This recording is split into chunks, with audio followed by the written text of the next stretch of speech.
We're heading back to Yokohama and back to the blue carpet. It could not have gone better. Brilliant from Nim. She wins in Yokohama. You know, he's always been an absolute warrior. Blummenfelt is going to win it. A fantastic day for the Norwegian. That's what it means to him.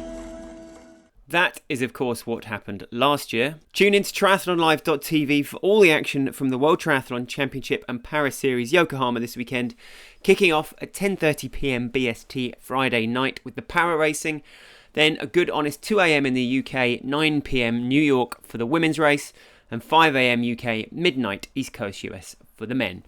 But before that, or during or after, I hope you enjoy the next hour in the company of a triathlon devotee, fanboy and pioneer, not to mention champion.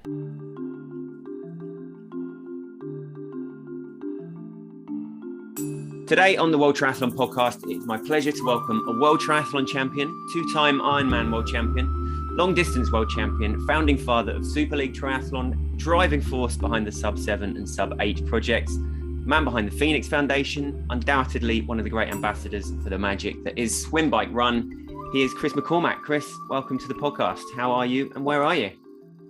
I'm in Phuket. I was in a bit of a rush. It's very hot and humid. I haven't been back here since the pandemic, because is where I've been living the last 8 years, and it's great to be home. But flying up to Europe in about an hour and a half's time. So I'm keen to see what happens in Yokohama.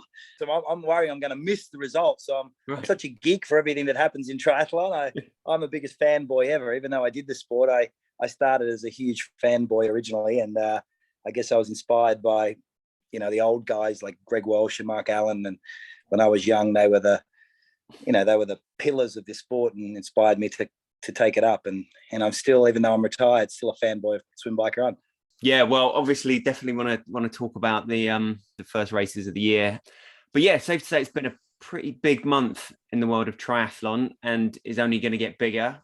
Arena Games, first triathlon esport world champs crowned.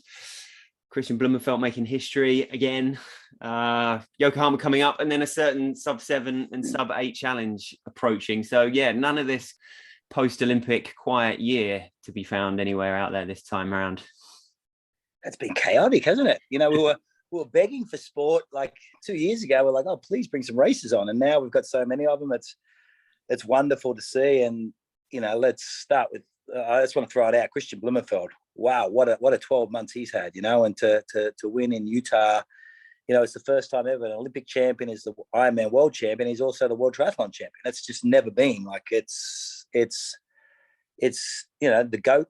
We always talk about Jan Frodeno in that with those, and Mark Allen as the greatest of all time, but it's very premature in Christian's career. He has a long way to go. But when you have a season like that and you start winning the way he's been winning and being clear in his intentions, it was a remarkable season, a remarkable win. But yeah, it's just exciting. As you can see, I'm a geek for it all. I love it. I follow it religiously on the ITU level and the World Triathlon level and the Ironman level. I'm just a behind the scenes fanboy, and even though I'm heavily involved in the administration and events now, and my company does a lot in the space, I'm truly inspired still by remarkable athletes, and the current crop of triathlon stars are truly remarkable. Inspired by, but also, still innovating and bringing new things to the table and so on. So I wanted to start with the Arena Games, and the Singapore final obviously just happened. It went Munich, London, Singapore this time around for the first kind of series. Obviously the partnership with World Triathlon in there as well. But that wasn't Singapore your first experience of it in person, given that it was obviously launched during lockdown and so on? Was Singapore the first time that you'd been there up close and personal with it? Yeah, it is. Super League, our company was born out of Singapore. It's a Singapore company, and I've been living up this part of the world for so long. And, we've been hoping to deliver a championship series in Singapore, and then COVID threw a spanner in the work. We have done a championship series race there in the past. And then sort of the Arena Games was a byproduct of the pandemic. So some positivity comes out of the pandemic. And, when people are under duress, you seem to be more disruptive to the play. And when we discuss, my business partners and I, Michael Dulce, the CEO of Super League, and obviously World Triathlon and my team an esports sort of pivot around that pandemic, a lot of people laughed, said it's impossible. And I get really driven by people saying what is and isn't possible. And so it was just remarkable to deliver a few events last year, in the last couple of years, but this year to partner with World Triathlon, and that alignment has been truly remarkable, and them to really amplify a lot of what we're doing and really solidify and ratify, this esports, the momentum of esports racing, and really the move towards potential Olympic Games racing in this style of format. So Singapore was an incredible backdrop. What a race, and it really showcased a lot of the talent that is coming, a lot of the talent that currently exists. And I just like the whole concept from a pathways and development prospect, I guess, or project, in seeing such young talent being able to use this esports racing, where you can take out a lot of the skills that may limit younger athletes, and like bike skills and run form, and you can just get really ugly out there in an arena game style race and just rely on your physiology to perform. And it's really cool to witness. And Singapore was above and beyond what I expected, and now we have world champions over arena games racing. It's just it's quite surreal. Yeah, it really is. And then you see like a Hayden Wild and a Cassandra come in as well and do what they did on their debuts, and it's just amazing. And how over the next 2, 3, 4 years it will continue to morph, right? The way that it's approached. Yeah, look, fundamentally, it's swim, bike, run, right? And the fundamentals of triathlon are still there and still intact. And I must admit, when we first went down this pathway as an organization at Super League, and I was a little bit, apprehensive. I'm watching sitting there thinking, okay, esports, triathlon, it's an endurance sport. How's this going to work? And, you have amazing partners with Swift, without question. And then when we delivered the first event in Rotterdam a couple of years ago, we're like, wow, we're always changing and innovating and seeing the issues and the stress points. And when you actually saw that, event in Singapore, and as you said, Hayden Wild doing such amazing things, like Hayden, what a talent he is. Like, to think, I know he's an Olympic bronze medalist, but he is just going from strength to strength. Him and Alex Yee have this remarkable rivalry that's starting to brew. They're great friends, but they really feed off each other. Add Christian Blummenfelt to the mix. Christian seems to want to do everything, but you really drop him back in World Triathlon racing. You get those three together, Vincent Louis. It is an amazing era we're witnessing right now, and they're very, very young, and they're really, really pushing the envelope. And we saw that in Singapore. I know it's it's on a, what do you call it, an esports background, but it's, there's still that power, that pace they're putting out is truly remarkable. The watts per kilo is amazing on the men's side. And the women, Cassandra Beaugrand, what a talent, and Georgia Taylor-Brown, the British triathlon racing is remarkable. The Germans are doing such amazing thing. I think the great thing about Super League and the great thing about that arena games of what we've witnessed is you're seeing such depth in this next generation. A lot of people, I remember when Jan Frodeno left, a lot of people were saying ITU Racing to move up in distance. Oh, there's a big hole left. And then Alistair Brownlee and Johnny Brownlee filled that hole with Javier Gomez.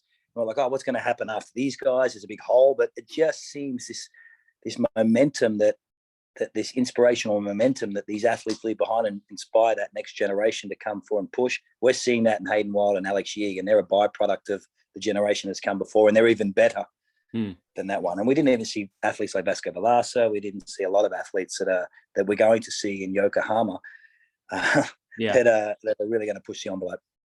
And now obviously London and Munich to a slightly lesser extent, like the sold out arenas, and that ultimately an arena games is full of people, and that extra layer of atmosphere and what that did to the athletes was amazing as well.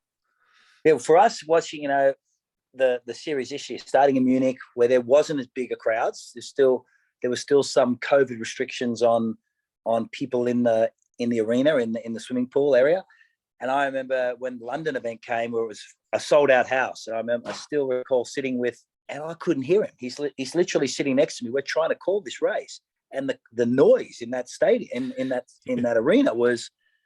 I was looking at trying to lip read. It was remarkable, because I've never experienced that before in triathlon, because usually we're outdoors and the sound of the crowd screaming is, spread outdoors. But when you're in an arena like that, the noise was remarkable. And I was like, far out, we are truly onto something here. This is really, really cool racing. And then Cassandra Beaugrand to do what she did at that event, and all the athletes to do what they did in their racing was really cool. And then for me to see it up close and personal for me, Singapore was the first time I've sat there and watched it up close and personal, because we've been locked up in Australia, and to see it really brought a smile to my face. And I actually thought, wow, we're going to go from strength to strength to this. And I had the opportunity, as I said, to speak to a lot of the athletes, and they had such a great time. They loved the format. They loved the concept. They're able to use it as a true racing, preparatory racing for the events that are coming up in Yokohama, but they walk away with a world title, world triathlon points towards the Olympic qualification. It really, the partnership with World Triathlon has been, I've got to say it again, truly remarkable for us. And, bringing in and tying in those global federations and having athletes experience Super League for the first time, and how we work, and really working with World Triathlon, who are a lot more rigid, and rigid's the wrong word, but there's a lot more protocol set in place because of their involvement in the Olympics. Super League is a little bit more flexible, and we do things a little different. And that partnership has been remarkable, and really, really, I think, pushing the sport to a new echelon. And the proof's in the viewership. We had more people watching arena games and watch the Ironman World Championships in Utah. So the proof is in the pudding, really. And I think as we start to continue this momentum, as the world opens up, I've always been a big believer in short course triathlon. Even though I did Ironman racing as I aged in the sport, my biggest regret was moving up to Ironman too quickly. I was in my late 20s. I should have stayed and hung around for a few more Olympics. I just think the talent in multi-sport racing and triathlon in particular currently exists. It always has existed in ITU racing, and I get excited when I see the next generation, because I just cannot imagine they can be any better than the generation before. I didn't think there could be another athlete on the men's side as good as Alistair Brownlee, and then Alex Yee came, and Hayden Wilde came, and Christian Blummenfelt came. It's just my mind is blown away. If people told me in my day that the athletes would be doing what they're doing today, I would have been all in. It's not possible. It's just it's unbelievable. And I'm both on the men's and women's side. Like, the women are racing as quick as the men. The women, Georgia Taylor Brown probably would have won the world championships I won. She's that good, like it's Flora Duffy would have. It's remarkable. I truly get a buzz out of it. Yeah. All right. So yeah, you bring up Flora Duffy. I mean, talking of greatness, she could become literally like the greatest woman ever if she wins her 4th world title, right? Never been done with an Olympics as well. Have you, is she someone you've spent time with? Have you been able to kind of glean what it is you think that she's got that could be the reason why she is potentially about to hit that incredible milestone? Yeah, look, I've known Flora Duffy since she was probably 7 years of age. I in the late 90s, 95, 96, 97, we used to race in Bermuda. There was a World Cup stop in Bermuda every year, and I remember meeting Tyler Butterfield and Flora Duffy in the kids racing there. It was, and I've watched her evolve as an athlete. She is one of the hardest working athletes I've ever witnessed in my life, one of the most driven athletes I've ever witnessed in my life. And all athletes are driven, but truly a remarkable talent, a once in a lifetime talent, and she wasn't born that way. And I say that with the utmost respect. When I remember a young Flora speaking to her mother and being in Bermuda, she wasn't the best youngster. She did it for fun, and she grew her strengths out of just wanting to do it and being self-driven. And was it a competitive instinct though as well back then, or not? Like, it was more of a love and the competitive edge came later, or I wonder what it was that drove her to realize, okay, maybe I'm not the best yet, but could be, and how those sort of steps would have kind of grown.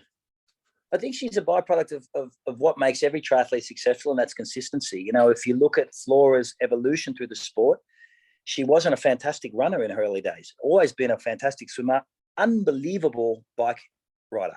And her bike skills are above and beyond any of the other females racing. And I say that without question. I've ridden with Flora many times. She is a remarkable bike rider. Her bike skills are next level, and that is a skill that gives her a lot of strength in her attacking racing style. She's always in that front bunch in the swim, and her run, she has developed slowly over time and grabbed that form, and she's become one of the best runners. We'll talk about Flora Duffy will go down as one of the, if not the greatest short course triathlete that has female triathlete has ever existed. She is the gold standard for this year. I don't see, Georgia Taylor Brown, Jess Learmont, who's a little bit injured at the moment, Cassandra Beaugrand, potentially. We've seen that potential in the Arena Games, challenging her. But Flora, I think, is feeding off. She's always wanted to be an Olympic champion. She's finally got that. She's feeding off being Flora Duffy, right? And she's finally where she's always dreamed about being. And she's going to be a very, very difficult woman to dislodge from that position, because she's got a lot of racing years left in her, as she wants. I hope she doesn't move up in distance, having heard from Dan and others, her husband and others around her. There is no rush to go to Ironman. There's actually very limited, desire to go up to Ironman. There is a discussion around going that 70.3 distance, but I think she could still be the gold standard and look at defending that Olympic championship in Paris. It is only 2 years away. And the Commonwealth Games this year in Birmingham, which she's going to be very, very tough to beat. I cannot fault her. She is, in my opinion, when Gwen left and moved across to running, I was like, oh, okay, there's a little bit of a hole there, and who's going to fill that hole? Flora did have injury issues consistently, and I was like, oh, but she's definitely filled it. She's very, very professional in her approach, and I think she's really come into herself as an athlete. She's comfortable in her skin. I think she's the female Alistair Brownlee. I think she can go on to defend, and I think we'll see that in Birmingham in the Commonwealth Games, and I think we're going to see that in this year's racing. And I feel funny, I made predictions yesterday for this weekend's racing. I didn't know Flora was racing in Yokohama. I was under the impression she was going to start in Leeds, and I didn't pick her. I didn't pick her on the podium. Well, that's going to be yeah. So if you're watching this, Flora, I didn't know you were on the start list, because she is definitely, whenever she's on the starting line, the woman to beat, because she has zero weaknesses. And nowadays, in this day and age, in this racing day and age, you can't have a weakness, and she has none. Yeah.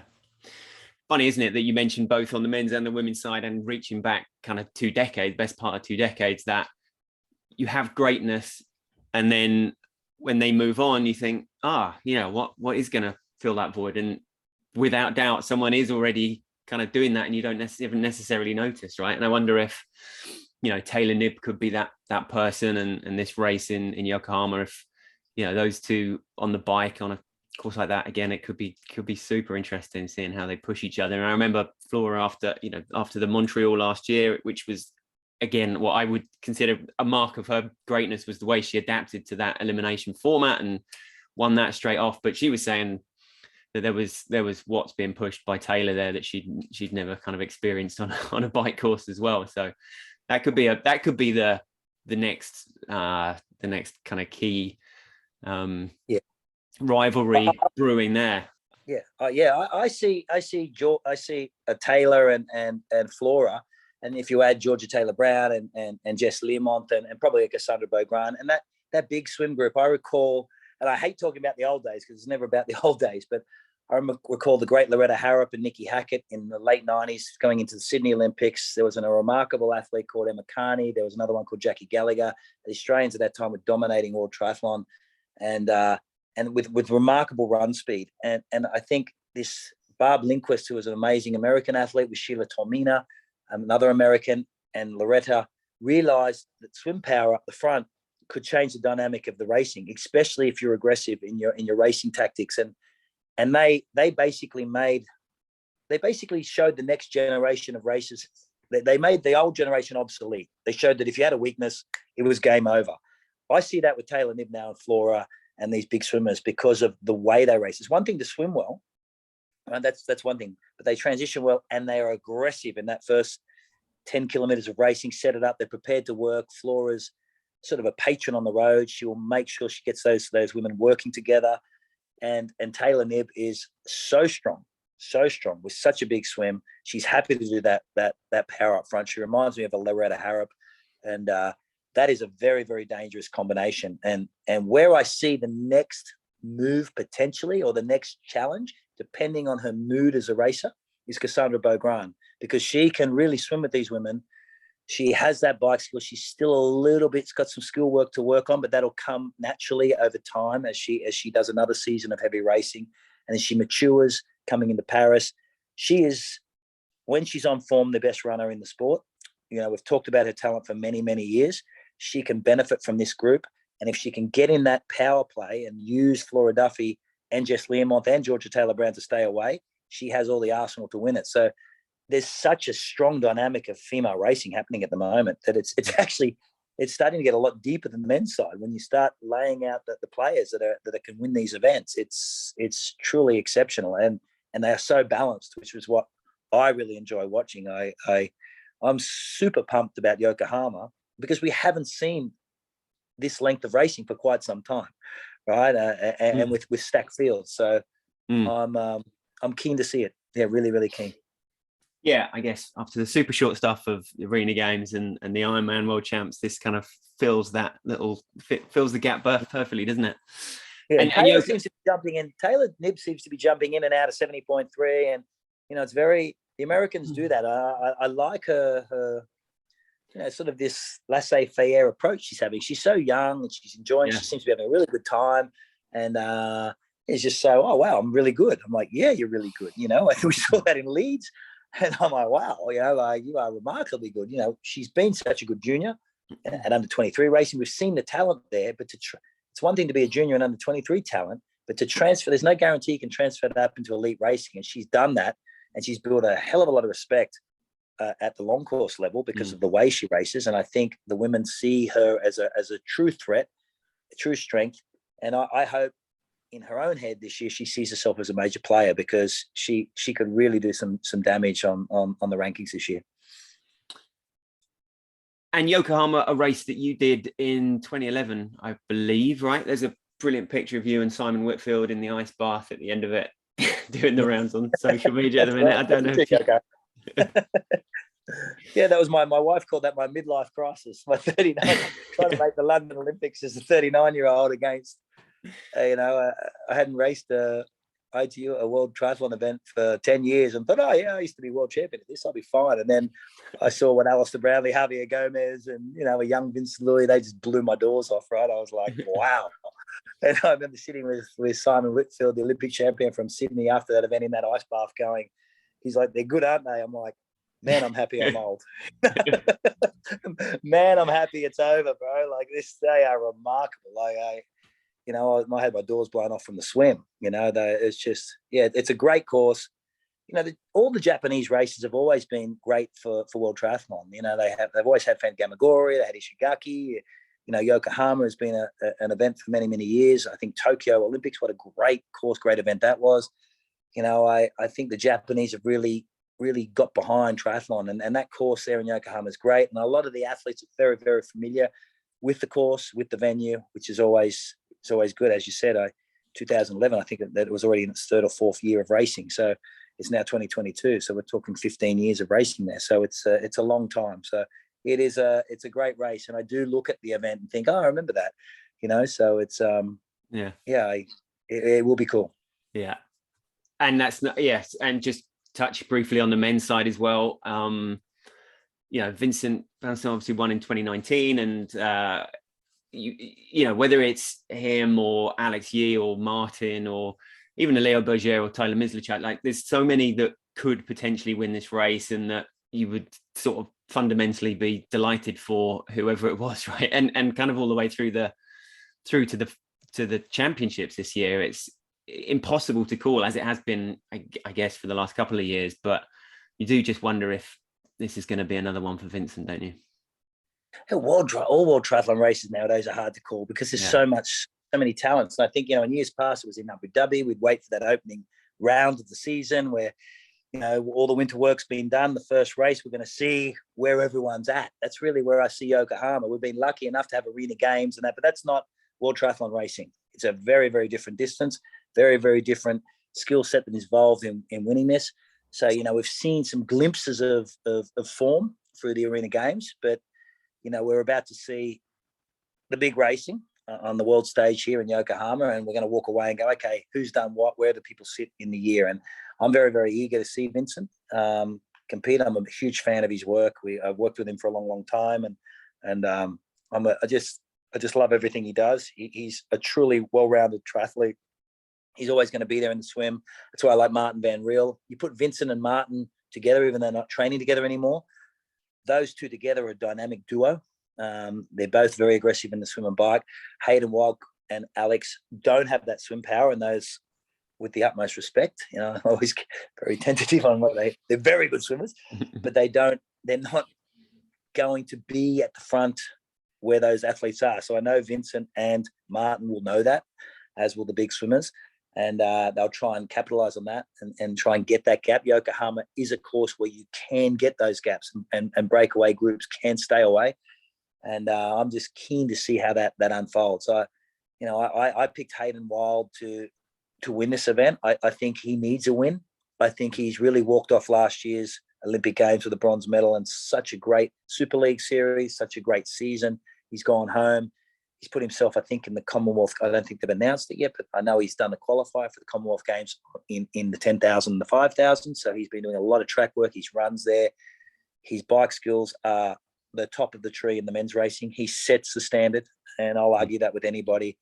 I first saw Hayden. I like telling this story because at the time there was Taylor Reid was the strongest Kiwi, and I was standing in Hamburg as a fanboy hiding, with Jonathan Hall, one of the coaches. He was the US coach at the time, might have been the Canadian coach, and Hayden was sprinting Mario Mola in one of the mixed relay races. I said, "Who is that kid?" His commitment to run into seventh. It was like a 6th or 7th place finish, but he dug so deep to run over the top of Mario Mola to finish, I think 6th or 7th in mixed relay. I may be wrong. It might have been 5th or 6th. But I remember thinking most athletes are like, "Oh, I'm not winning," and they cover their position, and I saw an athlete that was fighting all the way to the finish, which is a quality you can't teach. It's a quality you have as an athlete, and it's in you. It's instinctively in you. And then we dragged him across to Super League. I said, "I want that kid in Super League racing," and he has just gone from strength to strength. And to see him really evolve as an athlete, I got a really big feeling 2022 could be the year of Hayden Wilde. And I think Alex Yee is the athlete that's going to bring that out in Hayden. Those two athletes, that rivalry, mark my words, is going to be a remarkable rivalry. And because they're very, very similar in skill set, and they're good friends, and they're prepared to work together. And, it's up to the other athletes, the Vincents, even the Norwegians. The Norwegians have benefited from that team dynamic to some degree, right? And I think the rivalry of Alex and Hayden working together will benefit them both. And I think, I'm picking Hayden to potentially win this. And I'm going to go one better. And I always feel bad and I hope Alex is watching this, because Alex, I never seem to pick you for a win. It's not because I don't think you can win. I think you are the gold standard at the moment. But I just think, you bring out, Alex brings out the best in his peers around him. And I'm keen to see Hayden run over the top of Alex, not because I don't like any athlete over the other, but I think that'll inspire Alex Yee, like it did in the championship series at Super League last year, to rise again. And all I want to see is where we're capable of going in triathlon. And I think, we're going to start to see that in the next couple of years. And I think it's going to be led by those two in particular. Yeah. And you mentioned Christian there. He's obviously, he won't be in Yokohama, unfortunately, probably not kind of defending his title this year with, obviously St. George just in the bag, as it were, and Kona coming up. Chance, right? But also the Sub7, Sub8, which we are only 3 weeks away from now. Yeah. So I just give us some insights into what those guys are up to at the moment, and how much you're kind of hearing from them and getting the feedback, and how that is all coming together. Because it's going to be on everyone's lips in a couple of weeks' time. Yeah, it's pretty cool. It was a concept. We are sitting with Jan Frodeno and Alistair Brownlee, Javier Gomez. We're in Bahrain, and after a 70.3 race, the Christian broke the world record at. And Christian came up for lunch and for dinner with us and joined us. And I was talking actually with Daniela Reef about whether she could break 8 hours for the Ironman, which used to be the gold standard in men's racing. She's getting so close, and she was And then I remember Alistair and Jan, that was a great rivalry, I think, and those two started talking, well, what about Sub-7 for the men? I'm like, it's not possible.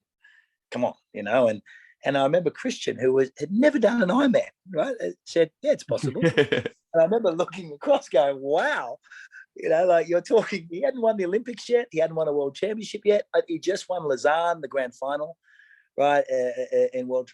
And I remember thinking, you're talking to the last 3 Olympic champions, and you just stated your intentions. You have a lot of charisma, mate. To I'm going to bottle that and use it.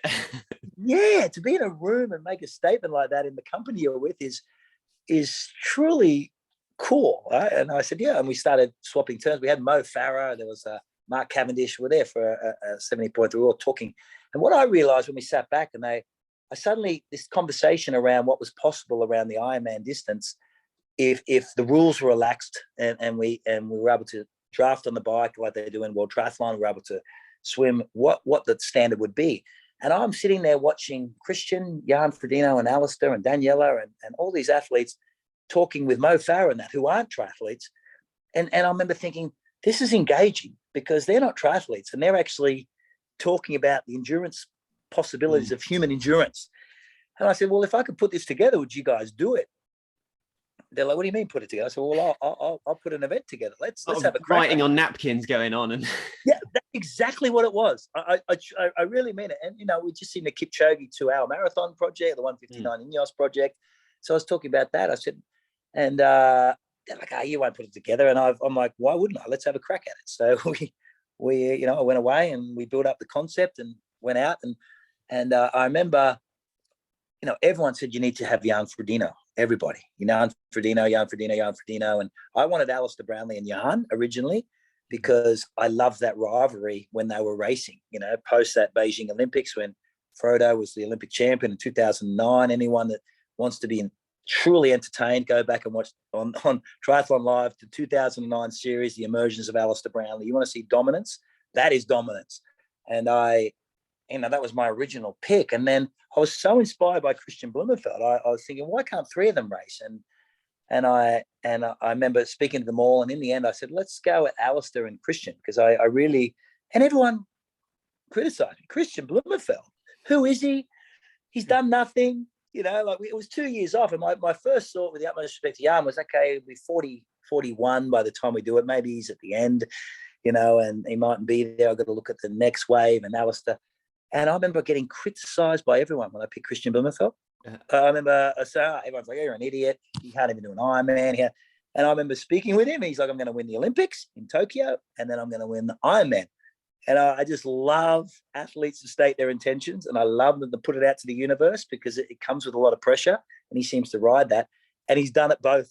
And I'm sitting 3 weeks out before Sub-7 with the Olympic champion, the dual Olympic champion, Alistair Brownlee, the current Olympic champion in Christian Blummenfelt, the current Ironman world record holder in Christian Blummenfelt, the current Ironman world champion in Christian Blummenfelt, the ITU world champion in Christian Blummenfelt. I'm thinking, I'm a genius, right? Like, and to follow their journey for the last 2 years, because for us it's really about capturing the journey to this challenge. What they have to do, and it's a lot of people were saying, it's not Ironman. I said, well, it's not Ironman. And I wanted to be Ironman because it's drafting. I said, I was in 1995 when the ITU switched to drafting from non-drafting racing. I was part of that evolution, and the same discussions happened. But I can assure you, draft legal triathlon hurts more than non-drafting triathlon. It is hard. There's a lot more expectation, and now we've been following these athletes for the last 2 years in their technology advances, what they're doing with their wetsuits, what they're doing with their shoes, what they're doing with their uniforms, to really get those marginal gains. And when you sit back and watch what we've got in 3 weeks' time on the way, if you're intrigued on what the Norwegians are doing, then you have to tune into Sub-7 because they are pushing the envelope next level. They leave no rock unturned, and they are the gold standard by far. And the confidence they build from it is truly next level. I keep thinking Rocky IV, Ivan Drago type stuff. It's remarkable what they're doing. And yeah, I've been able to spend a lot of time with all of them, and it's next level. It's truly unbelievable what they're doing to get under this record. And And Christian doesn't want to just get under it. He doesn't want to do 6:59:59. He's like, no, I'm going to smash it. And, we used to laugh, only 9 months ago. I'd tell people, I'm like, he would never do it. Now, suddenly everyone's a believer. So, that on the men's side will be amazing. So are they both sort of locked away in their labs at the moment and getting, testing out different types of kit and seeing what they're capable of, and what do you think that kind of marathon time is likely to be? And the interesting thing on both of them is and all four athletes, we have Nicholas Spirig and now Kat Matthews. Lucy Charles Barclay got injured, and Kat Matthews just finished second in the Ironman World Championships in Utah. They're trying to break eight, but all four athletes interestingly have different strategies. So when you watch that Ineos Sub 159 project, Kipchoge he went and ran 250 per K pace every kilometer. It was like a metronome. So he just had to sit on a pace and hold it, which was cool. With what we're asking in the triathlon is three different disciplines. And, Alistair Brownlee, for example, thinks all the damage will be done on the bike. He's very, very focused on the bike work. Mm-hmm. What's going to happen on the bike? Christian thinks he'll run a 220 marathon, 220 off the bike. He has Kenyan paces. He's going to give up gaps to Alistair. He's like, Alistair can have 10 minutes on me. I'm going to run a 220 marathon. And so it's very, very interesting in the different strategies and the way their teams and their paces, they're allowed 10 paces each across the three disciplines, how they're going to use them. And originally we thought, they'll get Tour de France cyclists to ride the bike. They'll get, and Alistair in his training group has realized it's probably better. He's using Javier Gomez. He's using Johnny Brownlee because he can use them across multiple disciplines. So he has more. So the triathlete paces have been better for them than the pure single discipline athletes. And because you want to use as many paces as you can across more of the disciplines. And Ali in particular, his bike strategy, I don't want to give too much away on how he's going to, it's a 7-kilometer loop as we hit the Lausitz ring in Germany. There's 20 kilometers from the swim to the Lausitz ring, and they do 21 loops. How he's using his paces on those loops is really, really clever, to be honest with you. He's got Johnny as his brother, who's been with him forever, as basically his captain on the road. Javier Gomez, his great rival for so many years on his team. So we're going to see Javi and Johnny there as his Yes. It's cool. It's really, really cool. And Christian's got this unbelievable team. You're going to see Kenyan marathoners that have just won Paris Marathon, Berlin, that are 2:06 marathoners. And Christian's like, I want a tempo. I want to go out at 2:14, 2:15 pace. I'm like, how are we even talking marathon times like this when you've swum and biked what you've done? It's not just Fugazi talking times. They've got the backing and the science and the testing and the training behind it. And we've captured all of that journey for the last 2 years. It's, a lot of people are like, you sit in the group and do it. And, there's an interesting piece we captured with Alistair trying to find his bike paces and a triathlete called Joe Skipper, who's won a lot of Ironman races around the world. Joe, who's one of the big strong bikers in Ironman racing, he got his door blown off, and Alistair said, "You're not good enough. See you later." People thought that put Joe Skipper or Lionel Sanders on the front, but these guys can ride 43, 44 kilometers an hour all day. We're asking these triathletes to ride 51, 52. Right, that's professional cycling level. The fastest ever stage in the Tour de France was when Johan Brunel, over 100 miles, was when Johan Brunel beat Miguel Indurain in the 1993 one of these stages at 52.27 kilometers an hour. That's what we're asking these athletes to ride. And then Christian Blummenfelt saying he's going to run a 220 marathon. I just, as a fan of multisport, I just want to sit back and we're either going to see the biggest blow up in history, or we're going to see just something that is just, wow, truly remarkable. Man, these guys are not humans. But as a feat, obviously, the 8 hour was the gold standard for men, right? Previously, but until that conversation, the 7 hour was. I was having this discussion with the fellow at the Guardian, and he was like, "But it's the sub 7. Like, is that a thing? Is it like the marathon, the 4 minute mark?" Yeah. And I was like, no, but I don't think until that discussion, it wasn't really, was it? It wasn't something that had been batted around. Never. And it was, Jan, after our discussion, and when I didn't pick Jan, he went and put an event on and against Lionel Sanders called the Tri Challenge or the Tri. and he wanted to go after it, but he wanted to hold the rules of Ironman, no drafting, and he went 7:27. And I remember thinking, wow, but I would have been like, had someone said to me, I'm a broke 8 hours a few times as an Ironman athlete, and I remember thinking, oh man, I'm Superman. Like I'm not human. I'm like the man. Now it's when I saw 7:27 by Jan Frodeno, I remember thinking, my gosh, that's fast. And now, sub-7, it's never been a discussion because it never really came up. But when you break it down and you see what they have to do, it is above and beyond what 7:27 is. And then Christian Blummenfelt goes out in Cozumel last year and goes 7:24 or 7:22, whatever it was, on his own, and then does 7:48 on one of the hardest courses. Like, as I said earlier, had someone told me that anyone was capable of doing these times 15 years ago, I would have bet my house, my kids, everything, I would have been all in at the casino. Not possible, and so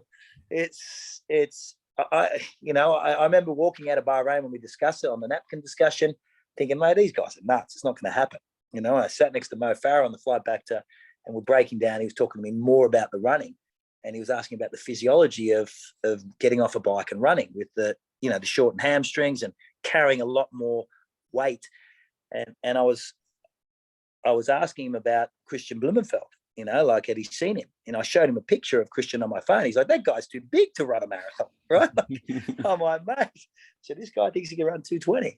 And that's going to be cool. But no, 7 hours was never discussed, but now it really is. And it's not to disrespect the Ironman. For me and for all the athletes involved, it was all around what is humanly, what are the barriers or the boundaries of what is possible across this distance. What is humanly possible? How fast can a human ride a bike over this distance after swimming with their paces and then run? And that's what we're going to find out. Okay, yeah, there's drafting and everything, but anyone who's done a team's time trial will realize team's time trial racing is no walk in the park. Ask any Tour de France rider that's done the team's time trial. That is the most brutal, scary discipline any athlete in cycling will do, and we're asking these guys to do it for 180k. It'll be really cool, and you'll see a lot of the major athletic stars we've talked to, ex Tour de France winners, and Robbie McEwen is in commentary with us, and even you're going to hear from him. He's going to go, a lot of you triathletes think, oh, it's not drafting. If it's non-drafting, then it doesn't hurt enough. And Robbie will tell you, he prayed for the individual time trial days because you control your power, you keep your heart rate constant. The worst thing is when you've got to pull a turn when it's at 51k hours, your turn on the front. So it will be really, really cool. So it's definitely tune in. Yeah. And so as far as for the plan for like the TV coverage and all of that, how's that shaping up? What's it going to entail? Oh, it's everywhere. Yeah, it's really, our distribution's really, really cool. We've just done a big deal with CNBC, which is a big player.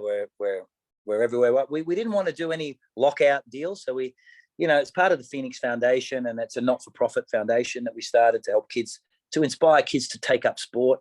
And so we're not in it for commercial reasons. So for us, that gave us a big astute advantage in the sense that we just gave the feed away, and I'm not locking it out. We want as many people to witness it as we possibly can. So we'll be streaming it. It'll be on our platforms, be on YouTube, be on our Facebook walls. We have a live stream. We've done a deal with Amazon Prime. It'll be an Amazon documentary post this, and you won't miss it. That's for sure. And anyone who wants to come, it's June 5th or 6th. We've got the long-cast weather forecast for we've already been looking at that. We have the 3-day window to deliver the event depending on the weather at the moment. It'll either be the Sunday or the Monday, June 5th or 6th. And, because of the weather, and it looks like it'll be about, 20 to 24 degrees, which is perfect. Very, very light winds. And it's going to be seriously cool. Yeah. Honestly, they're really, really cool. God, I hope those conditions play ball. And having, having the so there's going to be kids from the Phoenix Foundation there as well, right? Having that, I mean, that's kind of completes the loop, right? You're putting greats pushing themselves to the limit to do something incredible, and having kids there able to witness it firsthand that's pretty much everything that you stand for at the moment, right? Yeah, without question. We're bringing a lot of, Phoenix as a foundation is doing a lot of stuff around the world. We have Phoenix Kids Triathlon Series, obviously that's true to our heart at the foundation. We're all triathletes from the beginning, and getting kids actively involved in triathlon. We had, I think, 30,000 kids last year do one of our Phoenix Kids Triathlon in Australia and Switzerland. Nicholas Sperry with Javier Gomez, Alistair Brownlee as our patrons. And, we have a Phoenix Futures program, which is teaching young 15, 16-year-old kids that are looking at going to Olympic Games, how to transition from being junior to elite, what is expected of them. Teaching. It's like a mentorship program. We had our first Futures camp last year in the Olympic city of Lausanne, where we took 30 athletes from all sports and mentored them. We had Usain Bolt with us, teaching them about social media, teaching them about how to stand in front of a camera, teaching them about everything, because I do recall transitioning from a junior into the elite ranks going, oh, how does this work? I'd never done a drug test before. I'd never done anything. So that's a great program we do. And we're bringing a lot of that alumni. We just delivered another Futures camp in Australia. A lot of them are coming to this event. There'll be a lot of the kids that have done our kids triathlons coming to this event. And, we do an education program and through the schools around the world with kids, just like a physical education PE, getting kids active. At the core of Phoenix, it's about getting more kids, getting kids off what we're doing, off Zoom calls and games and that, and getting back out and playing and getting engaged in life. And it's all, we're definitely, really pumped about that. Yeah, and there'll be a lot of them there. If you're free, come out and have a look. Come down. I'll VIP hook you up. You'll be blown away. It is part of the reason that the philanthropic side of it is so important to you, because it is something of a not exclusive sport, but it's a hard sport to penetrate. It's an expensive sport. You're gonna see Blummy or on a bike that people can't comprehend ever being able to afford a bike like that. So I suppose is that part of the reason that it's so important to try and bring as many young kids from all corners of the world into it? Yeah, look, our core sport is difficult. There's a lot of barriers to entry for a lot of people around the world to get into sport, and there's no denying. And running and sports where there's no barrier to entry are always easier to get into. And for me, when you retire, you had a lot of time to think, right? I was sitting there going, what were the best days of my life? You become 40 very, very quickly, and you're like, wow. And I remember feeling the most engaged and the most connected with the sport of triathlon when I was such a youngster, looking up to the stars, wanting to be that. It's suddenly you arrive there and you're like, oh, it's not everything it's made out to be. You're like, oh, it's cool, don't get me wrong. But, that journey to there is remarkable, and how easy it is to be influenced and inspired by athletes. And you don't realize the responsibility you have as a major elite athlete on the next generation. And Ironman I always saw, and I loved Ironman racing, so I don't say this with any critical malice, but it's sort of a sport that mass participation driven. It's sort of like a midlife crisis sport. It's not really inspirational to, my son was, oh, this is boring, Dad. He's 11. Turn on ITU racing or World Triathlon racing or Super League racing.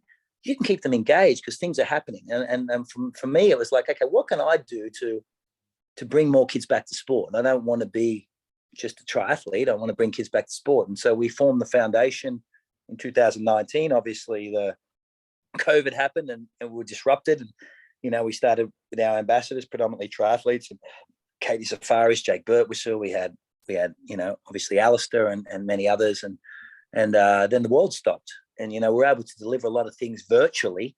And we created apps and stuff, but it wasn't really at the core of what we wanted to do. So we decided to do the Sub7 to just draw attention to the movement, to defy the impossible, in the sense that, we wanted to tell kids that even if you're Alistair Brownlee or Christian Blummenfelt and you've done all these things, it doesn't mean you stop setting goals. It doesn't mean everyone says, you can't break 7 hours. That's a stupid thing. Why would you do that? My answer, why wouldn't you do it? Why wouldn't you try? Like, what, when you become good, you just stop dreaming? Is that what happens? That's what we really want to teach with kids, that no matter how good you get, no matter where you are, you stand up. Don't there is no such thing as failure. You fail, you get back up and you go again. And even if you're Alistair Brownlee, even if you're Christian Blummenfelt, you've won everything there is to win. Like, you can sit back on your laurels, or do you stand up and set a new challenge? And that's the mindset of a phoenix, to rise again no matter what. And that's sort of how we came up with the entire foundation. And then we started raising money, and we had some great, patrons that started supporting us. And in particular, our chairman, Sebastian Kulchik, really, really bought into it. And it's just gone from strength to strength. We've been able to raise all the money. And as I said, we've had so many kids now coming through it. And I just feel so liberated that we're making a little difference. And it's not about me. It's just about, sitting back going, this is really, really cool. Like I remember being you, and it just makes you feel young again. When you get old, trust me, to all the triathletes that are racing, Hayden and all you guys and all the women out there that are racing, you get old real quick. And yeah, you do miss the days of being young and having all that opportunity ahead of you. And that's what I just want to make sure that's available for more people, more kids. So your, was it 93 was the Manchester World Champs where you went as a junior? And I'm always like, you look through the sort of the vaults of Triathlon Live, and I think the World Championships go from sort of Avignon to Disney World, and suddenly they're in Manchester. I'm thinking like, you've come over from growing up in Sydney, your first World Champs, and it's in like Salford or somewhere, like not even a glamorous part of Manchester, which there wasn't. I just kind of fascinated by, like your experience there. You're touching down. You said, reflecting on the best days of your life. Do you look back on that moment? Do you still have like clarity of that occasion? I remember it like yesterday. I could drop back into a conversation. I remember seeing Spencer Smith, this great English athlete with Simon Lessing, Brad Bevan. But Spencer was my age, racing the pro race. He won that day as a 20-year-old, right. 20-year-old world triathlon champion. The awe I had of this, the presence he had was just, I've never been so inspired by an individual, or so, I mean, inspired is the wrong word, so in awe of an athlete in my life. And that was watching that race. The juniors went in the morning. We sort of swam out in Bolton, and we finished in Manchester, and it was non-drafting then. And we all did non-drafting Olympic distance. There was no under 23s. It was junior and pro. And we finished the race, and I think, who won that day? Olivia Hufschmidt, and there was Ryan Bolton, who's a great coach now. He's coaching a lot of the athletes now, and Alexandra Manza and myself. And I look, Olivia Marceau, a lot of these athletes went on to win world championships, Norman Stadler, who became a big athlete racer of mine. We're all you look at the start list, wow, Stefan Poulet. And, but I remember watching that thinking, this is what I want to do. I've found my purpose in life. I was at university, and, triathlon was fun, but I didn't think you could make a life out of it. But there was hundreds of thousands of people, and there was a lot less restrictions or a lot less rules. World Triathlon was sort of shaping up at that time. The ITU was only 4 years into its existence, and the crowds used to run at the crowds, and they'd peel out the way like the Tour de France. I'd never seen 200,000 people in a city before in my life. And that was Manchester, like in 93, there was that many people turned out as well, was there? 93, yeah. It was then barricades came, and they pushed the spectators back, and they made everything became a lot more structured and for the better. But no, for sure. But at the time, it must have been so exciting, and you feel like you're part of a gang, right, doing this thing, and breaking new ground. You're part of this it crowd that no one else knew about. I left there, and I got offered a French racing contract, and I went to France. I was 19 years of age. I deferred university. My father was livid. He was so angry that I rang up, and there was pre-mobile phones, and I remember ringing on a payphone. Dad, I'm not going to uni. And he was yelling, and I ran out of credit. I'll deal with it. It's the first time you call me in 2 months with this news. Yeah, exactly. Exactly. And, traveling around, I'd never seen the Alps before. Coming from Australia, I was in blinkers. And I just thought, this is what I want to do, and this is who I want to be. I want to be Spencer Smith. I just want to be like him. He's my idol, and careful what you wish for. He became a very close friend of mine, and then I end up, one of my main rivals in my career was Simon Lessing, who I ultimately beat in '97 to win the World Championships, and Hamish Carter, and a lot of these athletes that went through that era just are still very, very close friends of mine to this day. And we're very, very blessed to do triathlon. The triathletes nowadays can whinge a little bit about things, but trust me, we are very, very blessed to get paid for what we do, to travel the world and live the lifestyle you live, to be as active and healthy and to have purpose. It's really, really cool. And the people, like-minded people, people search for that their whole life. And when you find it, like I did in '93, and I connected with this community, it's become my life, and it's still my life. And I'm 49 years of age and still talking to you about triathlon. I'm a geek for it. And then I guess heading into like Sydney, and like there must have been so much noise and expectation and anticipation about the Sydney Games, and for you kind of having it as a home games. But I'm just interested how that was for you, for like, it's a home games, it's the first triathlon games, and what a period that must have been for you to have to deal with, I guess. Yeah, look, I remember being in the former president of the ITU was a Canadian gentleman called Les McDonald. I was very lucky to, you're very lucky. You're at the right place at the right time many times in your career. I quit my job, moved to Europe in 96 and had no idea really. And even though I finished university, I was working as in finance and bankers trust and quit it and threw it all to chase this dream. Met Les McDonald. He invited me as a wild card because I had a really great opening Paris World Cup. My first ever World Cup, I finished 6th. He was like, "Who are you?" And I was trying to tell him I was his junior. I got 4th at World Juniors a few years ago, but my father made me finish university and I haven't been doing triathlon and I want to be a pro. I want to be like Spencer Smith, and I was a part of that because I was in Australia when 94 was the World Championships in Wellington in New Zealand, and then 95 in Cancun was the first draft legal World Championships. In that transition in Japan, I was racing in juniors in Japan in 94. And Les McDonald said, "We're going to the Olympic Games, but we need to become drafting." And everyone was like, that was like blasphemy, like drafting. That's not triathlon. And the world split. Triathlon split. The Americans went the non-drafting way, and Europe and the Olympic movements went the drafting way.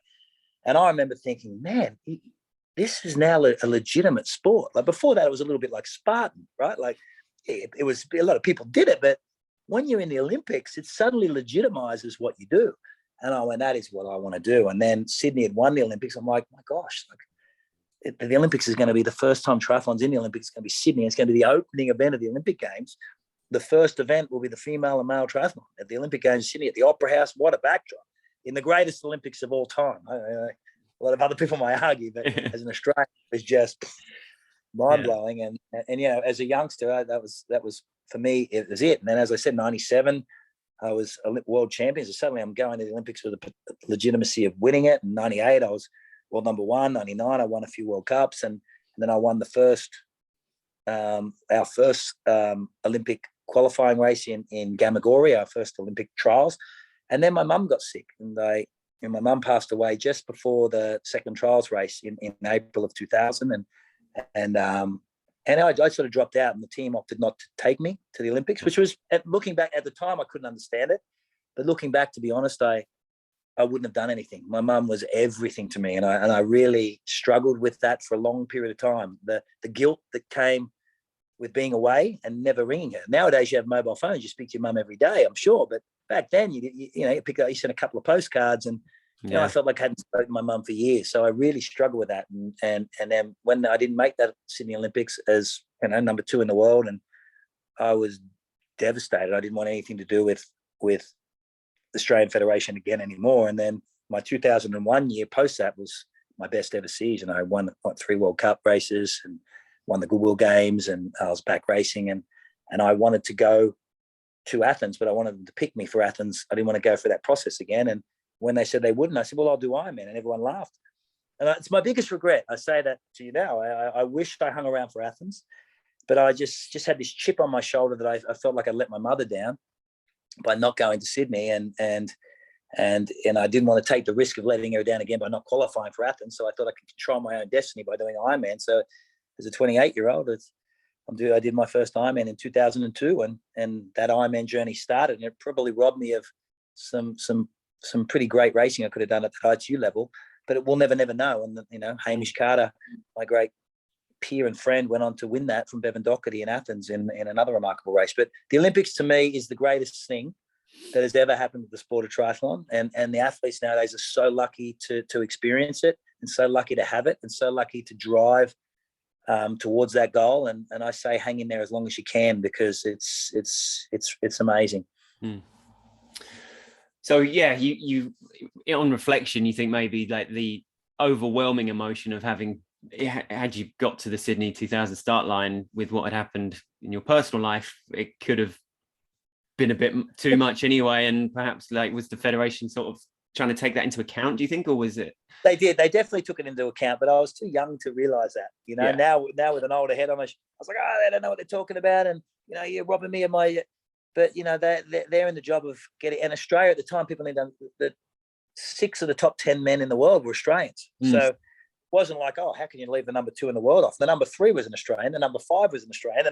So we had a lot of depth to pick from. So I can appreciate and understand that now with an older head on my shoulders, but at the time I felt like it was a personal attack against me, and I benefited from it because it really drove me to prove them wrong, right? Like, up yours, I'm good, and I went 3 years without losing a race, So it was the catalyst that launched my career. Even though I had a great career, it was the catalyst that launched me to do what I did in my career and push me into Ironman racing, which I probably would have delayed had that not happened. And who knows where your career would go had that not happened. And I wish losing your mother on anybody, but looking back now, the federation has their job to do, which is win medals and pick the best team that they think is in the right frame of mind to win.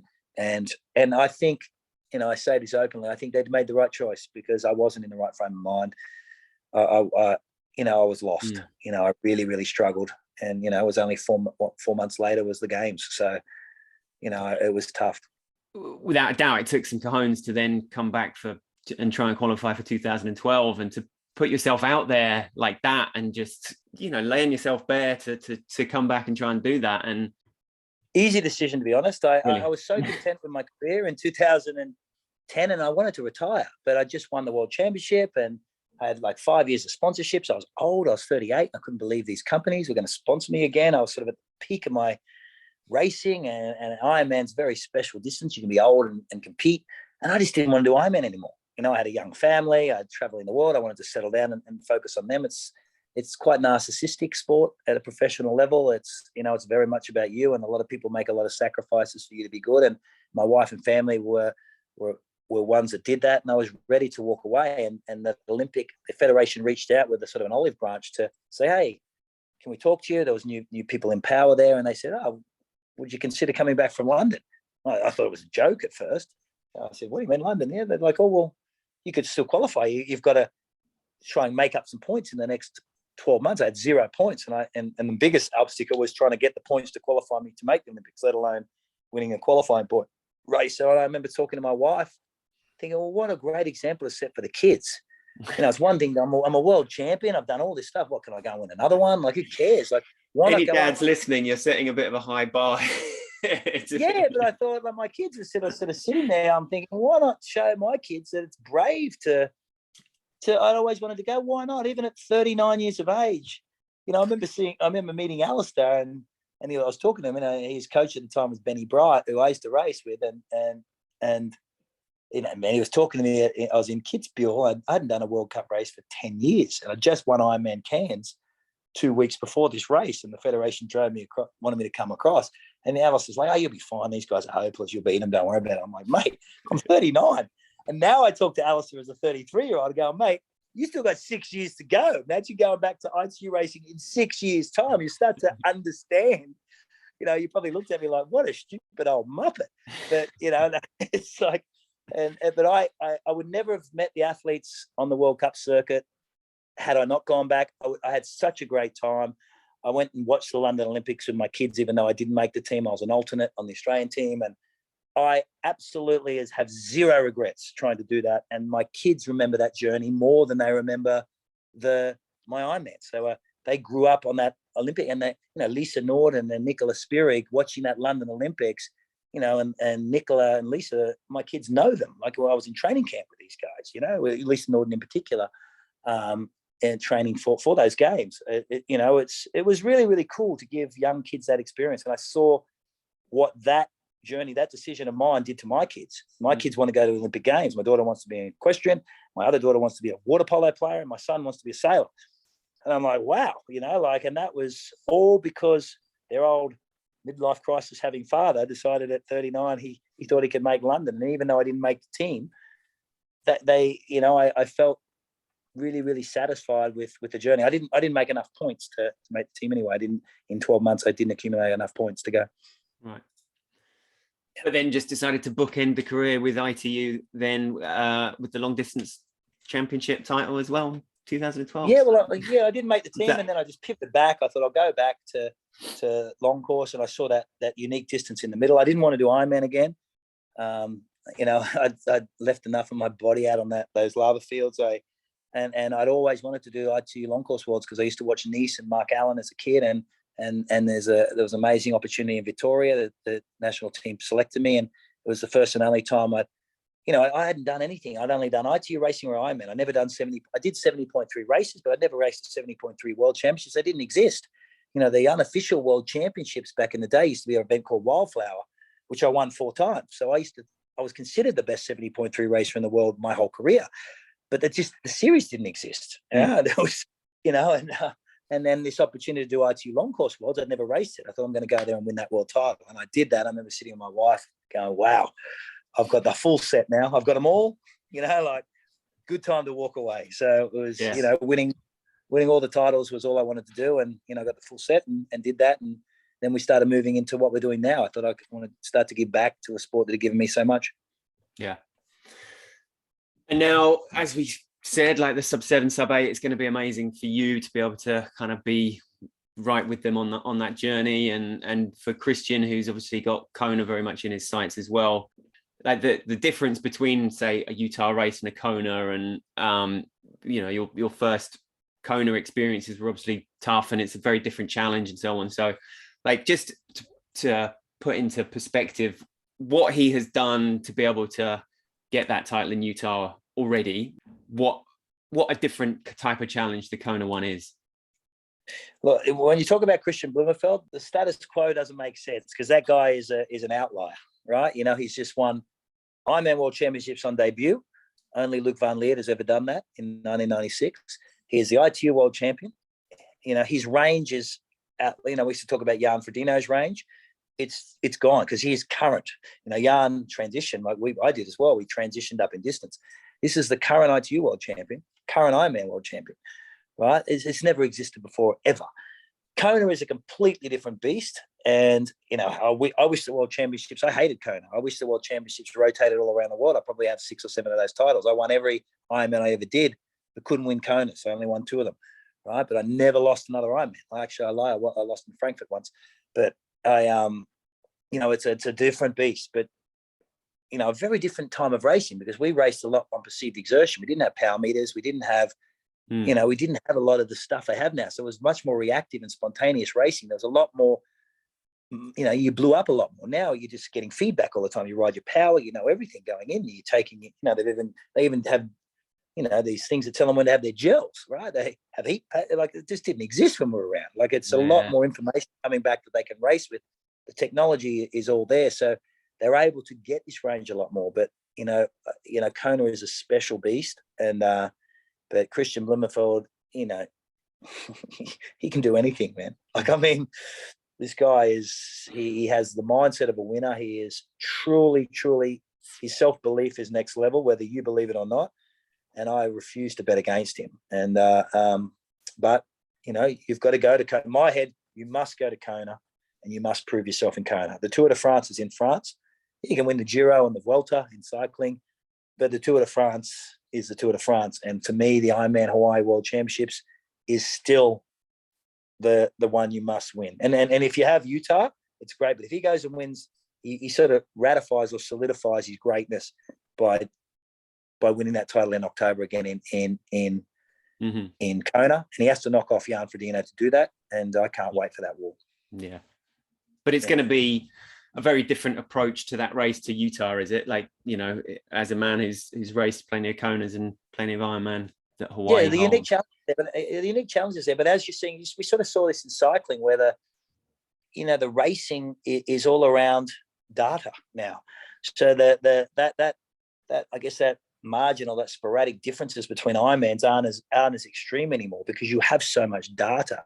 Right. And that's why you don't see the blow ups like you used to. You don't see men like Norman Stadler nearly winning this event in Kona and blowing to pieces and walking to the finish line. Jürgen Zach, these things don't happen anymore, because, the spontaneity of the racing is gone, because you have that data. So, it's not a foregone conclusion. It's a different beast, Kona, the heat and humidity. The course is not that hard. If you turn the heat and humidity down, it's not that hard. But, you have to. It comes with a lot of pressure, because there's a lot of history there. It's the most historic race in triathlon. It's been around since triathlon was born.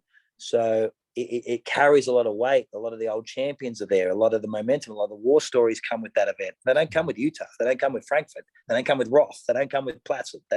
They come with Kona, and we've all heard them. Yeah. And you say that you don't care about them, but they're heavy. They weigh on your mind, and you have to push through that and deliver. And there's no foregone conclusion. And Mark Allen gave me some great advice, before I'd ever won it. He said, every year there's a lot of champions that could potentially win this, but only one does. And you're going to talk about, as we do, all the ones that didn't win it. It is what it is. There's a lot of people with opinions in triathlon, a lot of them, and I think Christian is a freak. He's an outlier. There's no guarantee he'll win it, but I think he's hard to bet against, and I don't care what the pros, what other people say, until you've raced at that pro level, and until you're chasing that title, that world title, and you're at the front of that Kona race, and you feel that pressure and you feel that expectation. You can only speculate what it feels like. Having been there, it comes with weight. It comes with anxiety of being a Mark Allen, being a Greg Welsh, being a Dave Scott. You're about to join you're about to join an incredible list of champions. And maybe Christian doesn't see that because he wasn't a geek for it like me. But I know even when you speak to Jan, the pride that comes with that lay on your head and winning Kona is unlike anything you'll experience in that sport. And when you feel it, you want to get it again. And there's a finite amount of times you can get it. And that's what makes it so special. Yeah. Well, yeah, what a year already, and it's going to be. And a word as well about Lauren Parker as well in Utah, obviously an amazing.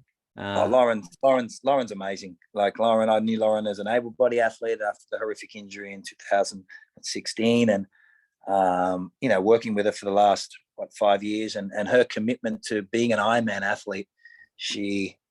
I saw her the week before she went to Utah. She was part of our Phoenix Futures camp we did in Australia, and she came and spoke to all the youngsters. And she said, I'm going to win the Ironman World Championships in Utah. I said, how are you going to get over this course, Lauren? She's like, I'm an Ironman, Macca. It's a mindset. I'm an Ironman. And she truly is. And she is, a woman that just has no quit attitude. She's a killer. She is an inspiration. An iron will, for sure.